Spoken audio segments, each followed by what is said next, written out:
ఇంతకుముందు నేను ఒక వీడియో చేశాను వ్యభిచారం గురించి అండ్ అలాగే అందులో ఆడవాళ్ళు ఎలా ఇబ్బంది పడుతున్నారు అనే దాని గురించి కూడా వీడియో చేశా.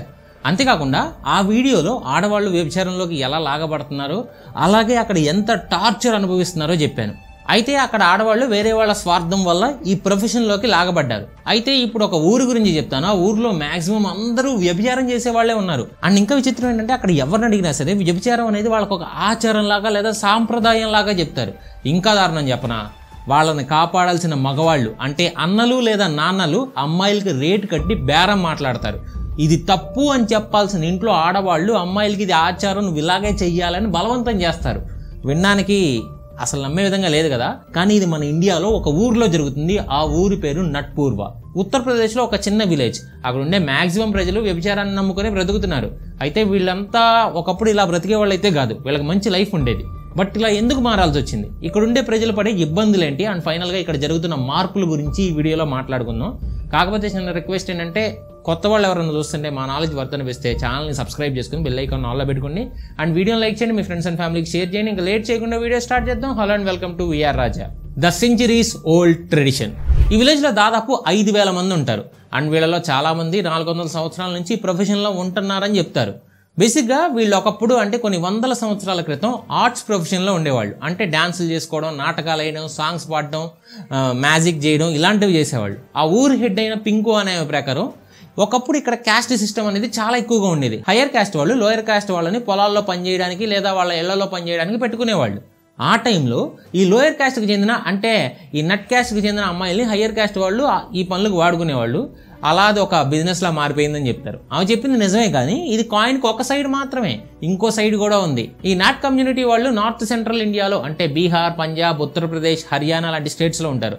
నాట్ అంటే సాంస్క్రిట్లో డాన్సర్ అని అర్థం. సో బేసిక్గా ఈ హిస్టారికల్గా వీళ్ళు ఆర్ట్స్లో ఉండేవాళ్ళు. కొన్ని వందల సంవత్సరాల నుంచి వీళ్ళు రాజుల దగ్గర, జమీందారుల దగ్గర డ్యాన్స్ వేసుకుంటూ ఉండేవాళ్ళు. అయితే రాను రాను ఈ ప్రొఫెషన్లో డిమాండ్ తగ్గింది. ఆ ఊరు ప్రజలు చెప్తున్న దాని ప్రకారం అంటే అది 400 సంవత్సరాల క్రితం ట్రెడిషన్ అని అన్నారు కదా. సో వీళ్ళు మొఘల్ పీరియడ్లో ఈ ప్రొఫెషన్లోకి దిగినట్టు చెప్పారు. ఎందుకంటే సేమ్ ఇలాంటిది ఇంకొక క్యాస్ట్ కూడా ఉంది, అదే బేడియా కమ్యూనిటీ. వీళ్ళు కూడా డ్యాన్స్ వేసుకుంటూ బ్రతికేవాళ్ళు, సేమ్ ఈ నట్ కమ్యూనిటీ లాగానే. అయితే వీళ్ళు మొఘల్ పీరియడ్లో అక్కడ మొఘల్ సోల్జర్స్కి సాంగ్స్ పాడుతూ డ్యాన్సులు వేస్తూ ఉండేవాళ్ళు. ఆ టైంలోనే మొఘల్ సోల్జర్స్ వీళ్ళ నా పనుల కోసం వాడుకునేవాళ్ళు. సో ఆ బేడియా కమ్యూనిటీ మొఘల్ పీరియడ్లో వ్యభిచారంలోకి దిగారు. కానీ ఇక్కడ నెట్ కమ్యూనిటీ హిస్టరీ ఎటువంటి రికార్డ్స్లో లేదు. కానీ అక్కడ ప్రజలు చెప్పింది అంటే 400 సంవత్సరాల నుంచి ఉన్న ఆచారం అనేది నిజమైతే వీళ్ళు కూడా బేడియా కమ్యూనిటీ లాగానే మొఘల్ పీరియడ్లోనే ప్రొఫెషన్లోకి దిగుండొచ్చు. మేబీ ఇది బ్రిటిష్ పీరియడ్లో కూడా కొనసాగింది. అయితే మెజారిటీ ప్రజలు ఇంకా డ్యాన్స్ని అండ్ మిగతా కళల్ని నమ్ముకుని బ్రతికేవాళ్ళు. బట్ వాళ్ళు చేసిన ఒకే ఒక్క పని వాళ్ళ ఫ్యూచర్ని మార్చేసింది. మీలో చాలా మందికి తెలుసు 1857 పీరియడ్లో మన ఇండియాలో సిపాయి తిరుగుబాటు జరిగిందని.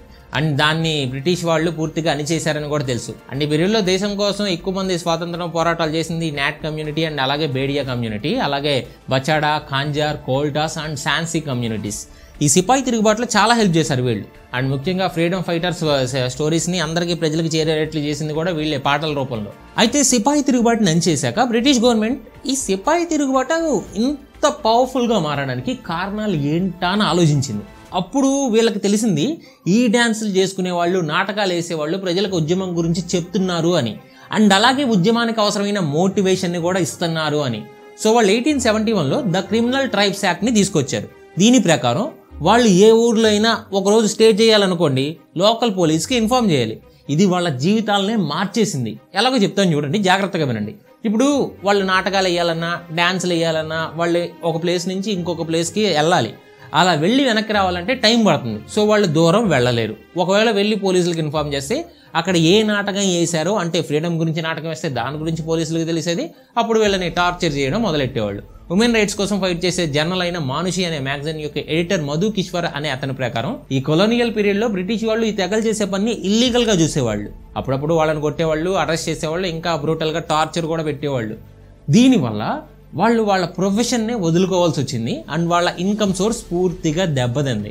అందువల్లే ఈ నెట్ కాస్ట్కి చెందిన ఆడవాళ్ళు ఈ ప్రొఫెషన్లోకి దిగారు. సో ఇలా ఈ నెట్ కమ్యూనిటీలో వ్యభిచారం వచ్చింది. అలానే నెట్ కాస్ట్ వాళ్ళకి చెందిన వాళ్ళంతా వ్యభిచారంలో చేస్తున్నారంటే అలా కాదు. చాలా మందికి వేరే ప్రొఫెషన్స్ కూడా మారారు. అలా మారలేని వాళ్ళే వ్యభిచారంలోకి దిగి కొన్ని ప్లేసెస్లో సెటిల్ అయ్యారు. అలాంటి ఒక ప్లేసే ఈ నట్పూర్వ, ద లైఫ్ ఇన్ నట్పూర్వ. ఇక్కడ మీకు లైఫ్ అర్థం కావాలంటే మీకు ఒక స్టోరీ తెలియాలి. రీసెంట్గా కాదు, ఆగస్ట్ 2018లో ఫస్ట్ పోస్ట్ వాళ్ళు అక్కడ లైఫ్ ఎలా ఉంటుందని చెప్పి డాక్యుమెంటరీ తీయడానికి వెళ్ళారు. అక్కడ వాళ్ళకి మొదట కనబడిన ఇన్సిడెంట్, ఒక అబ్బాయి ఇద్దరు వ్యక్తులతో మాట్లాడుతున్నారు. ఆ అబ్బాయి పేరు హరియా. అతను మిగతా ఇద్దరితో 500తో పని కాదు, ఇంకా ఎక్కువ కావాలని అడుగుతున్నారు. అవతల ఇద్దరు బాగా తాగేస్తున్నారు. వాళ్ళ అబ్బాయితో బేరం మాట్లాడుతున్నారు. అంతలో ఇద్దరిలో ఒక అతను 500 నోటు తీసి హరియా చేతికి ఇచ్చాడు. హరియా కూడా ఆ నోటుని జేబులో పెట్టుకుంటూ, మీరు ఆమెను కొట్టకూడదు లేదా కొరకూడదు, అలా చేస్తే కాళ్ళు ఎరక్కొడతా అని చెప్పి వాళ్ళిద్దరిని పక్కనే ఉన్న ఇంకో గుడిసె దగ్గరికి తీసుకెళ్ళాడు. అప్పుడే ఆ గుడిసెలోంచి ఒక అమ్మాయి బయటకు వచ్చి వాళ్ళిద్దరిని లోపలికి రమ్మని చెప్పింది. అన్న అమ్మాయి ఎవరో కాదు, హరియా వాళ్ళ చెల్లెలు. వాళ్ళిద్దరు ఆమెతో పాటు లోపలికి వెళ్ళారు. అక్కడికి ఇంకొంత దూరంలో ఇంకొక వ్యక్తి వాళ్ళ కూతురికి బేరం మాట్లాడుతున్నాడు. బట్ ఆయన కేవలం 300 మాత్రమే వచ్చాయంట. వినడానికి కొంచెం చాలా ఇబ్బందిగా అనిపిస్తుంది కదా, కానీ అక్కడ అవన్నీ చాలా చాలా కామన్. హరియా వాళ్ళ చెల్లెలు మమత, అంటే పేరు మార్చారు, మీకు తెలుసుగా, ఫస్ట్ పోస్ట్కి ఇచ్చిన ఇంటర్వ్యూలో పేరు మారుస్తారు. ఆమెకి 15 సంవత్సరాలు ఉన్నప్పటి నుంచి ఆమెని వ్యభిచారంలోకి లాగారంట. ఆమె చెప్తున్న దాని ప్రకారం ఆ ఊళ్ళో ఆడపిల్లలంట చిన్నప్పటి నుంచి ఈ వ్యభిచారం చేయడానికే పెంచుతున్నారంట. వాళ్ళ పెంపకం అని నేర్పించే అలవాట్లు ఇవన్నీ వాళ్ళు వ్యభిచారాన్ని చూసి చేసుకుని లాగే చేస్తున్నాయి. మమత కూడా వాళ్ళ అమ్మమ్మని చూస్తూనే పెరిగింది. వాళ్ళు కూడా ఇలా వ్యభిచారం చేస్తా ఇంట్లో అందరికీ డబ్బు సంపాదించారు. వాళ్ళు సంపాదించిన డబ్బుతోనే అందరూ తినేవాళ్ళు.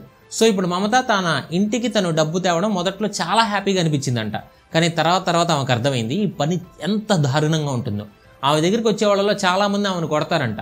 అండ్ కాపాడడానికి అక్కడే ఉండే మగవాళ్ళు తప్ప ఎవ్వరూ రారు.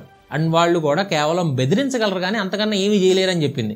ఇదొక్కటే ఇక్కడ ప్రాబ్లం అనుకుంటే సరిపోదు. ఇక్కడ ప్రాబ్లం ఫ్యూచర్ జనరేషన్స్ది. ఎందుకంటే ఇక్కడ పిల్లలకి ఇంటి పేర్లు ఉండవు. రీజన్ మీకు అర్థమయ్యే ఉంటుంది. వ్యభిచారం చేసే వాళ్ళ పిల్లలకి తండ్రి ఎవరో కూడా తెలియదు కదా. ఇక్కడ మీకు ఒక డౌట్ రావచ్చు, అలా ప్రెగ్నెన్సీ వచ్చినప్పుడు తీపిచ్చుకోవచ్చు కదా అని. కానీ అక్కడ వాళ్ళ ఆచారం ప్రకారం తీపిచ్చుకోరు. ఎందుకంటే దీని వెనకాల కూడా ఒక స్వార్థం ఉంది. పుట్టింది అబ్బాయి అనుకోండి, అక్కడ అమ్మాయిలకి కస్టమర్స్ని ఎతికి పెడతాడు. అదే అమ్మాయి అయితే డైరెక్ట్గా ఈ ప్రొఫెషన్లోకి లాగేయచ్చు. ఇక్కడ ఆచారం గురించి మాట్లాడుకున్నాం కాబట్టి అసలుకి దీని ఆచారం అన్నం కూడా ఏంటో డీటెయిల్గా చూద్దాం. బేసిక్గా దీన్ని ఆచారం అని పిలవడమే తప్పులేండి, కానీ వాళ్ళు పెట్టుకున్న పేరు. నిజానికి ఇది ఒక బిజినెస్ అనే చెప్తాను నేను. డబ్బు సంపాదించుకోవడానికి ఒక దారి, కానీ వాళ్ళకి కొన్ని రూల్స్ ఉంటాయి. అదేంటంటే తమ ఇంటి ఆడపిల్ల చేతనే వ్యభిచారం చేపిస్తారు, కానీ అంతేగాని పెళ్ళైన అమ్మాయిలతో కానీ లేదా ఇంటికి వచ్చిన కోడలతో కానీ అలా చేపించరు.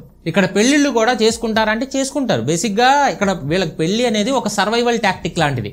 ఎందుకంటే వాళ్ళు వ్యభిచారం కొంత టైం వరకు మాత్రమే చేయగలరు, బట్ ఆ తర్వాత చేయలేరు కదా. సో అప్పుడు వాళ్ళు పెళ్లి చేసుకుంటారు. అలా చేసుకునేది కూడా ఆ ఊరికి చెందిన అబ్బాయిలనే. ఎందుకంటే ఆ ఊరు అబ్బాయిలకి వేరే ఊరు నుంచి అమ్మాయిని తెచ్చి పెళ్లి చేయరు. అండ్ అక్కడ ఉన్న అమ్మాయిలు వేరే ఊరు అబ్బాయిలు కూడా పెళ్లి చేసుకోరు. సో వాళ్ళలో వాళ్లే పెళ్లి చేసుకుని సెటిల్ అవుతారు. అలా పెళ్లి చేసుకున్నాక మాత్రం వ్యభిచారం చెయ్యరు. ఇది అక్కడ ఆచారంలో ఒక రూల్ లాగా అనమాట. అలాగే ఎంత వింతగా ఉంది కదా ఈ ఆచారం. మరి వాళ్ళు ఎలా ఫాలో అవుతున్నారంటే, ఇక్కడ మనం చిన్నప్పటి నుంచి పెరిగిన వాతావరణానికి మన సొసైటీ వల్ల ఇది మనకి తప్పు, ఒకటి తప్పు, ఇది రైట్ అని తెలుస్తుంది. కానీ అదే మన సొసైటీలో మనం చిన్నప్పటి నుంచి దొంగతనాలు మంచివే అని నేర్చుకున్నాం అనుకోండి. ఇప్పుడు క్యాస్ట్ సిస్టంలో నా క్యాస్ట్ గొప్ప అనుకునే వాళ్ళకి అది తప్పు అని అనిపించదు. ఎందుకంటే ఇక్కడ కూడా అలాగే వాళ్ళు చిన్నప్పటి నుంచి అదే వాతావరణంలో పెరుగుతారు కాబట్టి వీళ్ళకి తప్పు అని తెలియదు.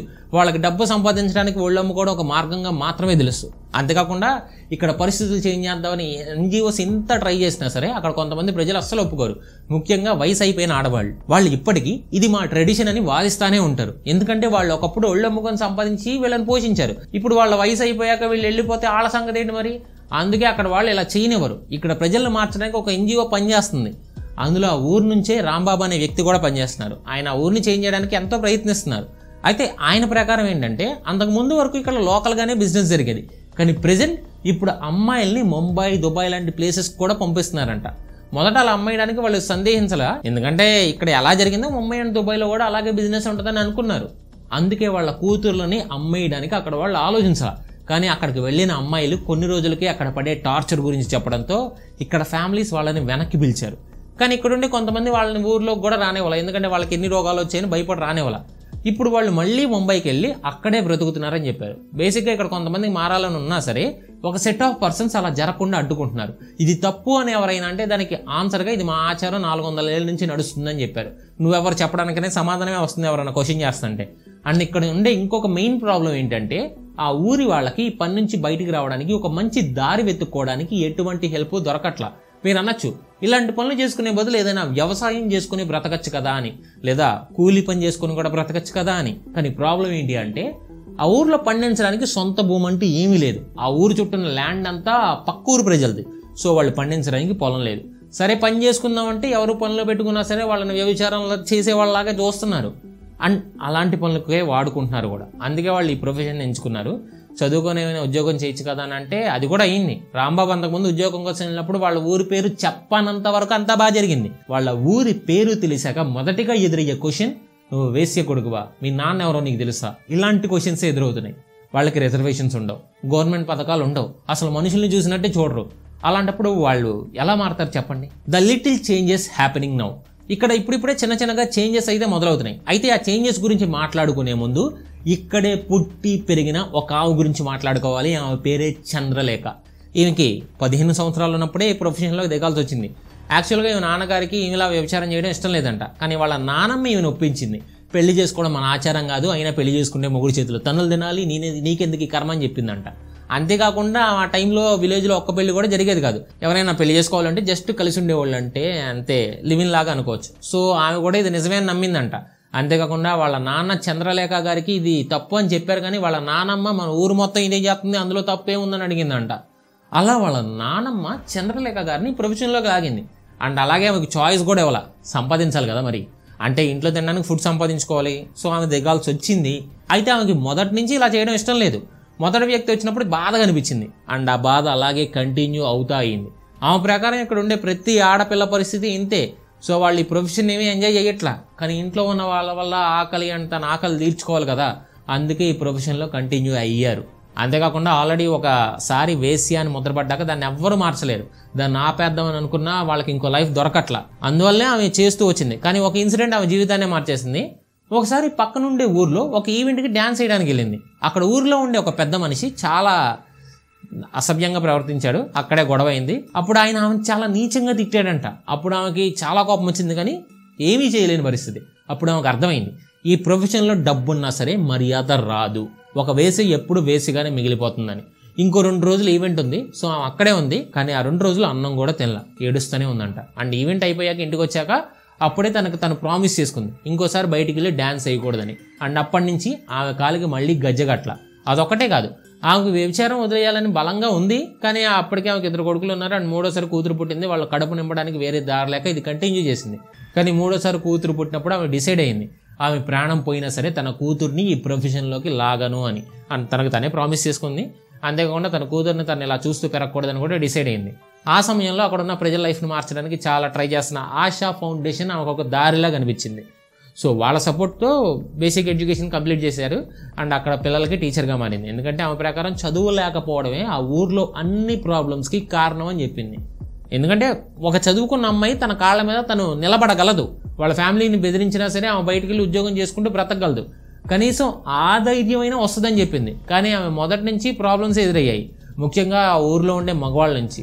వాళ్ళు బేసిక్గా ఆడవాళ్ళు సంపాదించిన మనీ మీద బ్రతికేవాళ్ళు. ఇప్పుడు చంద్రలేఖ గారి వల్ల అక్కడ ఆడవాళ్ళలో మార్పు వస్తుంటే వాళ్ళ ఇన్కమ్ సోర్స్ దెబ్బతింటది కదా, అందుకే వాళ్ళు చంద్రలేఖ గారిని ఆ పని చేయకుండా అడ్డుకునేవాళ్ళు. అంతేకాకుండా కొంతమంది ఆడవాళ్ళు కూడా ఈమెకి అగెనిస్ట్గా మాట్లాడేవాళ్ళు. దానికి రీజన్ ఏంటంటే ఈ ప్రొఫెషన్లో ఎక్కువ మనీ సంపాదించవచ్చు, బట్ మిగతా ఉద్యోగాల్లో అయితే ఇంత డబ్బు రాదు, అందుకే వాళ్ళు దీనికి వ్యతిరేకంగా ఉంటారు. కానీ చంద్రలేఖ గారు ఇవేమీ పట్టించుకోవాలి. అక్కడ ఉండే ఫ్యూచర్ జనరేషన్స్ కోసం తన వర్క్ని కంటిన్యూ చేసింది. ఇప్పుడు ఆమెకి ఏజ్ దాదాపు 62 ఉంటుంది. అండ్ అలాగే ఆమె స్కూల్లో చాలామంది పిల్లలు కూడా చదువుకుంటున్నారు. అంతేకాకుండా 10 సంవత్సరాల క్రితం తన కూతురికి పెళ్లి కూడా చేసింది. చాలా సంబంధాలు అయితే వచ్చాయంటే పెళ్లికి ముందు, కానీ ఈ ఊరి పేరు తెలియగానే సంబంధాలన్నీ వెనక్కి వెళ్ళిపోయాయి. బట్ ఇలాంటి ఊరే ఇంకొక ఊరు ఉంది. కాకపోతే ఆ ఊరిలో వ్యభిచారాన్ని ఎప్పుడూ అబాలిష్ చేశారు. సో ఆ ఊరి నుంచి ఒక అబ్బాయిని పెళ్లి చేసుకోవడానికి ముందుకు వచ్చాడు. అలా ఆమె కూతురికి పెళ్లి చేసింది. ఇప్పుడు వాళ్ళు హ్యాపీగానే ఉన్నారు. బట్ చంద్రలేఖ గారు ఇంకా తన వర్క్ని కంటిన్యూ చేస్తూనే ఉన్నారు. స్కూల్లో పిల్లలకు ఉదయాన్నే హిందీ అండ్ మ్యాథ్స్ నేర్పిస్తారు. ఆఫ్టర్నూన్ టైంలో ఆ ఊర్లో ఉండే ప్రతి ఇంటికి వెళ్ళి ఆ ఇంట్లో పిల్లల్ని స్కూల్కి పంపమని అడుగుతూ ఉంటారు. చాలాసార్లు స్కూల్ మూతపడుతుంది కదా, ఎందుకంటే పిల్లల్ని స్కూల్కి వెళ్ళకుండా చాలామంది అడ్డుకునేవాళ్ళు. ఆమె అంటే ఆపారు, ఫైట్ అయితే ఆమె ఆపలా.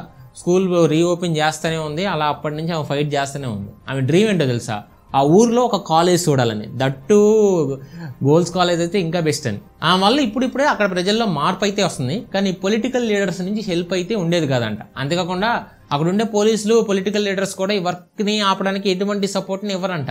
ఎందుకంటే వాళ్ళకి ఆ సర్వీస్ కావాలి. అండ్ వాళ్ళకి ఇది దూరంగా ఉంటుంది. అండ్ ఇక్కడికి వచ్చిపోతుండడం కూడా సేఫ్గా ఎవరికి తెలియకుండా ఉంటుంది. కాబట్టి వాళ్ళకి ఇది రన్ అవుతానే ఉండాలని అంటుంది. కానీ లాస్ట్ 5 సంవత్సరాల్లో ఇక్కడ చేంజ్ అయితే మొదలైంది. మగవాళ్ళలో మార్పు వచ్చింది. వాళ్ళు కూడా జర్దోజీ వర్క్ని నేర్చుకుంటున్నారు. ఈ పనులు చేయడం మొదలుపోయాయి. అంటే ఈ జర్దోజీ వర్క్ అంటే ఏంటంటే చీర మీద మెటల్ థ్రెడ్స్ని అండ్ మిగతా వాటిని ఉపయోగించి ఎంబ్రాయిడరీ చేసే టెక్నిక్ అనమాట. ఇది మనీని ఇస్తుంది, అంతేకాకుండా వాళ్ళకి గౌరవాన్ని కూడా ఇస్తుంది. అందుకే ఇక్కడ మగవాళ్ళు బుద్ధి తెచ్చుకొని పనుల్లోకి వెళ్తున్నారు. గవర్నమెంట్ కూడా ఇక్కడ ప్రజలకి టాయిలెట్స్ కట్టించడం, ఇల్లు కట్టించడం, రేషన్ లాంటివి ఇవ్వడం ఇప్పుడిప్పుడే చేస్తుంది. అండ్ అలాగే ఉద్యోగాలకు కావాల్సిన స్కిల్ డెవలప్మెంట్ మీద కూడా దృష్టి పెట్టింది. ఎందుకంటే ఇప్పుడు వీళ్ళు ఉద్యోగం చేస్తా సంపాదిస్తే ఉద్యోగం విలువ అండ్ అక్కడ ఇచ్చే గౌరవం తెలిసి వాళ్ళ పిల్లని చదివించడానికి ముందుకు వస్తారు. ప్రజెంట్ వచ్చిన చేంజ్ చిన్నదే అయినా చేంజ్ రావడం మంచిదే కదా. ఫ్యూచర్లో ఆ ఊరు నుంచి మంచి ప్రొఫెషన్లోకి వెళ్ళి ఆడవాళ్ళని చూడొచ్చు అండ్ ఆ ఊరుకున్న పేరును కూడా వాళ్లే తీసేయచ్చు. అది జరగాలని ఖచ్చితంగా కోరుకుందాం. కంక్లూజన్, ఇలాంటి ఊర్లకి ఇండియాలో లోటేమీ లేదు. ఇలా చాలా ఊర్లు ఉన్నాయి. అయితే కొన్ని ఊర్లలో అయితే ఆడపిల్లల్ని అమ్మడం ఆచారం, కొన్ని ఊర్లలో అయితే ఇంకా విచిత్రంగా ఆచారాలు ఉన్నాయి. అవన్నీ అయితే ఈ వీడియోలో నేను చెప్పలేను. సో మీకు వాటి గురించి తెలుసుకోవాలనుకుంటే కింద కామెంట్ చేయండి. వాళ్ళ హిస్టరీ అండ్ ఫుల్ డీటెయిల్స్లో ఇంకో వీడియో చేస్తా, పార్ట్ 2 అని కామెంట్ చేయండి. అలాగే ఇది కేవలం మన దేశానికి మాత్రమే పరిమితం కాదు, మోస్ట్ డెవలప్డ్ కంట్రీస్లో కూడా ఇలాంటి చాలా విలేజెస్ ఉండేవి. కాకపోతే ఇప్పుడు విలేజెస్లో అబాలిష్ అయ్యి డెవలప్డ్ కంట్రీస్లో సిటీస్కి వచ్చేసింది.